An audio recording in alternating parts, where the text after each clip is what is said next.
नमस्कार मित्रों, sociology with Guru Dixit channel में आपका स्वागत है। जी हाँ, आज आपको मैं शिक्षा जगत की एक अनकही कहानी से बताऊँ। अभी पत्रिका समाचार पत्र जौलपुर एडिशन ने छापा है 2 दिन पहले। स्कूल शिक्षा, कॉलेज शिक्षा सभी के बारे में लेते हुए विशेषतः स्कूल शिक्षकों ने ज़्यादा फोकस किया है और कोचिंग की बात की है। मध्य प्रदेश जो कि एक सामान्य राज्य है, यहाँ पर कोचिंग सेंटर पे जो खर्चा हो रहा है उसके बारे में एक रिपोर्ट, रिसर्च रिपोर्ट छापी है। ये बात भी सही है कि स्कूलों में आज स्थिति यह है, इंदौर, भोपाल, जबलपुर, ग्वालियर और कुछ हद तक रीवा, इन शहरों का अगर आप अध्ययन करें, इनमें देखें तो यहाँ स्कूलों में फीस प्राइमरी से लेकर 12th क्लास तक के स्कूलों की फीस जो है, आप हैरान रह जाएंगे। यहाँ पे 1.5 लाख से लेकर 4 लाख तक सालाना फीस है स्कूल की। अगर मैं अपने दिन याद करता हूँ तो मैंने 12th तक की पढ़ाई जो है सरकारी स्कूल में की थी। पहले 8वीं तक 25 पैसा लगता था। ये 70 का दौर था, 70-80 का दौर था। फिर 50 पैसा। कॉलेज में भी 14 रुपये मासिक फीस थी। पीजी में 17 रुपये हुई और पीएचडी में मात्र 17 रुपये प्रतिमाह की फीस थी। लेकिन आज मध्य प्रदेश के किसी भी सरकारी कॉलेज में तो 1000 रुपये के आसपास है सालाना फीस। बाकी प्राइवेट कॉलेज में चाहे बीए हो, बीकॉम हो, बीएससी हो, एमएससी हो, एमए हो, एमकॉम, इन सब की अलग अलग फीस स्ट्रक्चर देखें तो सामान्यतः प्राइवेट कॉलेजों में 5,000 रुपये बीए की सालाना फीस से प्रारंभ होता है, जो 40,000 रुपये तक है सालाना। बीकॉम 8,000 से 50,000 तक है और साइंस 10,000 से 75,000 तक। आज पूरे देश में कोचिंग का बिजनेस सबसे ज़्यादा चल रहा है। इसमें मध्य प्रदेश भी पीछे नहीं रहा। ऐसा अनुमान है कि देश के लगभग 70% बच्चे किसी ना किसी कोचिंग इंस्टीट्यूशन में ज्ञान प्राप्त करते हैं। ठीक यही हालत मध्य प्रदेश की है। पत्रिका ने एक सर्वे करके बताया कि यहाँ पे प्राइवेट स्कूलों में पहली क्लास से लेकर 12वीं तक 67,18,948 बच्चे पढ़ाई करते हैं और 67,18,948 बच्चों में से कोचिंग में है 47,03,263, जो 70% के आसपास बैठता है। और इस ये जो बच्चे हैं 47,03,263, ये कोचिंग फीस के नाम पे कोचिंग वाले इनसे 703 करोड़ रुपए का व्यवसाय कर रहे हैं। अर्थात बच्चों को 703 करोड़ रुपए खर्च करना पड़ रहा है और स्कूल की फीस जो है वो अलग है। उसके अलावा 703 करोड़ रुपए पेरेंट्स अपने बच्चों की कोचिंग पे खर्च करते हैं। प्राइवेट स्कूल नहीं, सरकारी स्कूल का भी यही हाल है। सरकारी स्कूलों में कक्षा 1 से 12वीं तक 78,98,421 बच्चे एनरोल हैं, पढ़ते हैं और उसका 50% के लगभग कोचिंग का सहारा ले रहे हैं और वो 627 करोड़ रुपए सालाना खर्च करते हैं। ये एक लंबा फिगर है। कोचिंग पे अगर प्राइवेट स्कूल में पढ़ने वाले और सरकारी स्कूल में पढ़ने वाले का अगर योग करा जाए तो 1,330 करोड़ रुपए का कोचिंग कारोबार हो रहा है। ये कोचिंग कारोबार, इसके साथ स्टेशनरी अलग है, किताब, पेंसिल, पेन, कागज, फिर वो कोचिंग इंस्टीट्यूट आने जाने का खर्चा, पेट्रोल, कोई पेरेंट्स छोड़ते हैं, कुछ बच्चे जाते हैं अपनी गाड़ियों से, ये सारे खर्चे अलग हैं। और इसके अलावा कोचिंग में बीच में रिसेस होती है तो आसपास कुकर मुत्ते की तरह स्नैक्स की दुकानें खुली हैं, तो बच्चे वहाँ पिज्ज़ा, बर्गर के साथ साथ cream roll, chips, uncle chips, ये सब खाते हैं, बर्गर वगैरह। उनका खर्चा अलग है, उनका खर्चा इसमें जोड़ा नहीं गया। अब आप सोच सकते हैं कि 12th तक बच्चे की पढ़ाई पे एक पेरेंट्स को ऑप्शन ऐसा बताया जा रहा है कि एक पेरेंट्स जो है पहली क्लास से लेके 12th तक की क्लास पढ़ाई में स्कूल की फीस, कोचिंग, अतिरिक्त खर्चे, कापी, किताब, बस्ता, और भी जो फीसेस रहती हैं, इन सबको मिला के एक अनुमान है कि प्रत्येक पेरेंट्स अपने बच्चे में औसतन 12 साल में 25 लाख रुपए खर्च करता है। और ये आंकड़ा बिल्कुल निचले स्तर पर अगर हम चले जाएं, ग्रामीण स्तर में, वहाँ भी सालाना जो है, जो औसतन 1 से 1.5 लाख के आसपास होता है। और ऊपर बड़े शहरों की बात कर रहा हूँ। अब जो कोचिंग के लिए बाहर जाते हैं, कोटा जाते हैं, भुवनेश्वर जाते हैं, हैदराबाद जाते हैं, बेंगलोर जाते हैं, उनका भी खर्चा इस टाइप से मैंने बताया कि 25 लाख के आसपास सालाना खर्चा। कॉलेज में आते हैं तो उसकी बात अलग है, वहाँ और खर्चा बढ़ जाता है। कोई भी शहर आप जाइए, मध्य प्रदेश के छोटे से छोटा शहर, यहाँ पे सबसे छोटा जिला जो अभी निमाड़ी है, निमाड़ी देख लें, दमोह देख लें, इन सभी शहरों में सिवनी, दमोह, बालाघाट छोटे छोटे शहर हैं। गाड़ावाड़ा, नरसिंहपुर, मंडला, डिंडोरी, उमरिया, ये छोटे। इनसे बड़े जो शहर आते हैं, उन शहरों में आता है आपका रीवा, सतना, शहडोल, छिंदवाड़ा, ये कुछ बैतूल, खंडवा, ये बड़े शहरों में। और महानगरों की तर्ज में है जबलपुर, इंदौर, भोपाल, ग्वालियर, उज्जैन, ये सब महानगरों की तर्ज में। तो इन सब में अगर आप कहीं भी जाएं, गली कूचे में आपको कोचिंग सेंटर जरूर मिलेगा। कुछ लोग तो अपने घर का पता ही देते हैं, A coaching centre, B coaching centre के पास या उसके बाजू वाली गली में, ये सिंबल बन गए। तो कोचिंग पर निर्भरता इतनी अधिक होती जा रही है, इतनी ज़्यादा हो रही है कि हर गली कूचे में कोचिंग सेंटर मिलेंगे।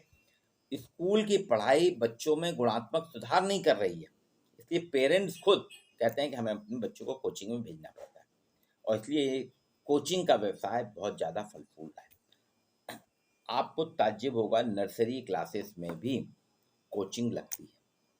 नर्सरी में जहाँ की आपको बैठना सिखाया जाता है, बिहेवियर सिखाया जाता है, अक्षर ज्ञान की चर्चा की जाती है, राइम्स वगैरह, पोएम वगैरह सिखाई जाती हैं, उसके लिए भी कोचिंग लग रही है।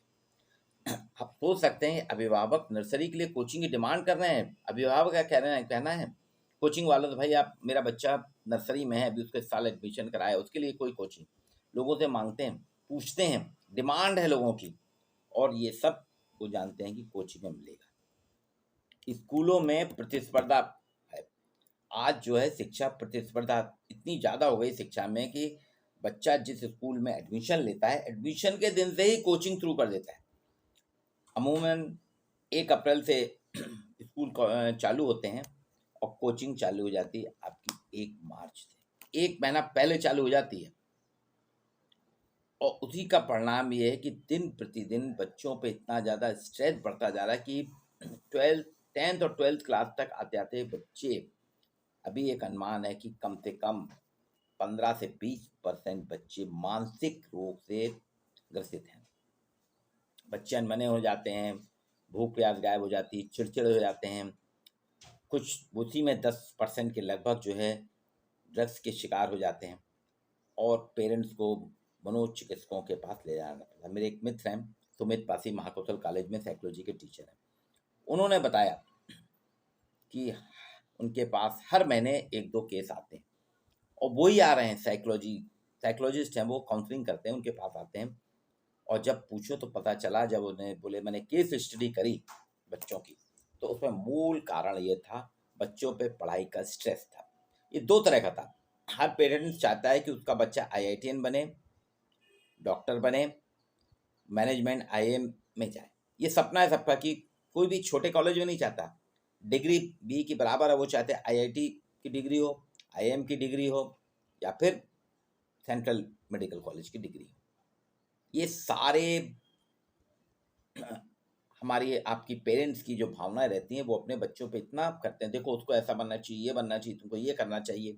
उदाहरण भी देते हैं, सब देते हैं, बाकायदा उदाहरण देके कहेंगे, वो देखो उनका लड़का, शर्मा जी का लड़का देखो, गुप्ता जी का लड़का, तिवारी जी का लड़का देखो, वहाँ से IIT करके आया, देखो आज उसको 20 लाख का पैकेज मिल रहा है। ऐसा माया जाल करते हैं, बच्चों की मानसिकता ऐसी बदल देते हैं पेरेंट्स भी, चाहे वो खाने की टेबल पे बात हो रही हो या घर में बात हो रही है, तो बच्चे पे एक प्रेशर आने लगता है। फिर स्कूल में जाता है, अच्छे स्कूल में पढ़ाते हैं, उसके बाद उसको कोचिंग में पढ़ाते हैं, और इस प्रक्रिया में पेरेंट्स पूरे साल भर बच्चे के साथ लगे रहते हैं। और उसका परिणाम ये होता है धीरे धीरे बच्चे के मन में ये आने लगता है कि मुझे आईआईटी, और वो जब वो उसके अच्छा करने के चक्कर में ओवर बर्डन जब आता है, ओवर शिक्षा का प्रेशर जब होता है, तो वो अच्छा जब नहीं कर पाता है तो फिर धीरे धीरे उसको मानसिकता ऐसी साइकोलॉजी बनने लगती है, मैं कुछ नहीं कर पा रहा, मेरे पेरेंट्स जा रहे हैं और मैं कुछ नहीं कर पा रहा। इसी चक्कर में वो मानसिकता उनकी बदलती है और मानसिक रोगी बन रहे हैं। ये कोचिंग का व्यापार जो है बहुत फल फूल रहा है। प्राइवेट स्कूल के बच्चे कोचिंग पे 703 करोड़, मध्य प्रदेश जैसे जहाँ पे कोई बहुत बड़ा औद्योगिक क्षेत्र नहीं कहलाता, औद्योगिक प्रदेश नहीं है। अभी कुछ साल पहले तक, 5-6 साल पहले तक पिछड़े बीमारू राज्य में था, लेकिन मुख्यमंत्री के प्रयास से अब बीमारू राज्य से बाहर निकल आया। कृषि ही यहाँ का मूल व्यवसाय है। 703 करोड़ रुपए खर्च हो रहा है कोचिंग पे। प्रदेश के 70% से अधिक छात्र छात्राएं कोचिंग संस्थानों के भरोसे ही बैठे हैं। तो कोचिंग का व्यवसाय ठीक है, व्यवसाय है, लेकिन ऊंची फीस देने के बाद आखिर बाहर की पढ़ाई क्यों? इंदौर के बहुत से अच्छे अच्छे स्कूलों में सालाना फीस जो है 5-5 लाख रुपए, वही हाल भोपाल का है और जबलपुर में भी यही हाल है। यहाँ 2 से लेके 5 लाख रुपए के आसपास सालाना फीस है, पूरे खर्चे शामिल हैं। वो कहते हैं आपको लाइब्रेरी देंगे, इंटरनेट फ्री देंगे, खाना फ्री देंगे, सब कुछ देंगे और आपको करेंगे। इतनी महंगी फीस के बाद उनके स्कूलों में स्विमिंग पूल होते हैं, स्पोर्ट्स की पूरी फैसिलिटीज होती है, सब होता है, लेकिन फिर भी पेरेंट्स को कोचिंग में पढ़ाना ही पड़ता है। तो ये ऐसा क्या मिथक है? आज से लगभग ये 4 दशक पहले 1980 तक कोचिंग का ये ट्रेंड नहीं था। 1980 के बाद ये कोचिंग का ट्रेंड आया। 85 के दरमियान कोटा में, राजस्थान कोटा में कुछ कोचिंग इंस्टीट्यूट खुले, बंसल खुला था और भी 2-3 खुले थे, इन्फिनिटी, बंसल, और उन्होंने शुरुआत की थी। और धीरे धीरे धीरे करके आज स्थिति है कि कोटा का नाम ही कोचिंग डिस्ट्रिक्ट के रूप में जाना जाता है। दिल्ली, इलाहाबाद, बेंगलोर, हैदराबाद, भुवनेश्वर, जबलपुर, ये सारे शहर आज कोचिंग सेंटर बन गए हैं और लोग अपने मकान भी कोचिंग सेंटर के अनुरूप बनाते हैं और प्रति माह इनको 2 से लेके 3 लाख रुपए तक किराया मिलता है। अब सोचिए कि एक कोचिंग सेंटर अगर 2 लाख रुपए प्रति माह किराया दे रहा है, बिजली का बिल अलग, फिर उसके वर्किंग स्टाफ उसके पास, टीचर, फैकल्टी का, इतना सब अगर वो खर्च कर रहा है तो इनकम तो करेगा ही ना। तो उनके यहाँ की फीस भी लंबी चौड़ी है। और उसके बाद अभी जो हाल में आया रिजल्ट, अभी 3 दिन पहले आया कि प्रदेश नहीं, पूरे देश के आईआईटी में 700 सीट खाली है। तो ये एक कोचिंग का मायाजाल है कि ऐसा क्या है, स्कूल भी महंगे हैं, कोचिंग भी महंगी है, लेकिन रिजल्ट जीरो आ रहा है। इसका मूल कारण क्या है कि हमने कोचिंग में बच्चे को डाल दिया, अच्छे हाई फाई स्कूल में डाल दिया, लेकिन उसका रिजल्ट आउटपुट वैसा नहीं कि कोचिंग। और अगर बच्चा अपनी स्वाभाविक रूप से पढ़े, बहुत से बच्चे हैं बिना कोचिंग के भी आईएएस निकाल लेते हैं, बिना कोचिंग आईआईटी का एग्ज़ाम निकाल लेते हैं।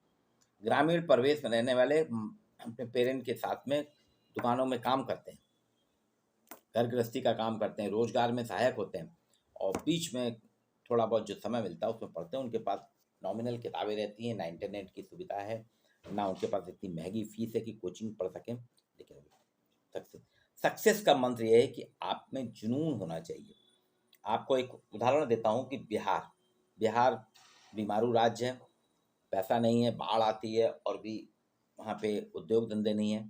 वहाँ के बच्चों में एक जुनून है। आज आप देखेंगे वहाँ सबसे ज़्यादा आईआईटीएंस बनते हैं, सबसे ज़्यादा आईएएस बनते हैं। एक जुनून है। वो 2 जोड़ी कपड़ों में अपने घर को, खेत को बेच के उनके पेरेंट भेजते हैं दिल्ली में या कोटा में, वहाँ रहते हैं, अभाव में रहते हैं, खाना मिला तो खाया, नहीं मिला तो नहीं खाया, कोई शौक नहीं रहता है और उनका नाम आईआईटी की लिस्ट में आता है, आईएएस की लिस्ट में आता है। फिर आप देखेंगे सबसे ज़्यादा पिछले 5 दशकों में बिहार ने आईआईटीएन और आईएएस दिए हैं। देश के किसी भी राज्य में आप देखिए, बिहार का लड़का आईएएस मिलेगा, आईपीएस मिलेगा। वो मूल कारण क्या है? उनको पैसा नहीं है, उतनी उच्च शिक्षा नहीं मिलती, लेकिन जो मिलती है उसको तन मन धन से उनमें जुनूनी रूप पे करते हैं अध्ययन और सक्सेस होते हैं। सक्सेस का मंत्र है कि आप में एक जुनून होना चाहिए, आप में एक लक्ष्य होना चाहिए। और ये जो बच्चे हैं 70%, ये लक्ष्य विहीन सिर्फ इसलिए कि उनका बच्चा कोचिंग में जा रहा तो मेरा बच्चा भी कोचिंग में है, उनका बच्चा इस स्कूल में पढ़ रहा तो मेरा बच्चा भी ए ग्रेड स्कूल में पढ़ेगा। हमें प्रतिस्पर्धा में हम शिक्षा जब अपने बच्चों को दिलाना चाहेंगे, उसका परिणाम यही होता है कि आर्थिक रूप से तो हम व्यय कर ही रहे हैं, लेकिन शैक्षणिक रूप से हम जीरो हो रहे हैं। तो इस पत्रिका ने बहुत अच्छी रिपोर्ट छापी है। सभी पेरेंट्स से मेरा है कि आप अपने बच्चों में पढ़ने का जज्बा पैदा करिए, उसमें जुनून पैदा करिए, उनको प्रतिस्पर्धी मत बनाइए कि फलाने कोचिंग में, ढिमकी कोचिंग में, ढिमके स्कूल में, इसमें अगर बच्चा पढ़ रहा है तो मेरा बच्चा भी पढ़ेगा। ये मानसिकता से निकालिए, उनको प्रतिस्पर्धी बनाइए, किसका, उनको जुनूनी बनाइए पढ़ाई के लिए। आपको वीडियो कैसा लगा है लाइक कीजिए, शेयर कीजिए।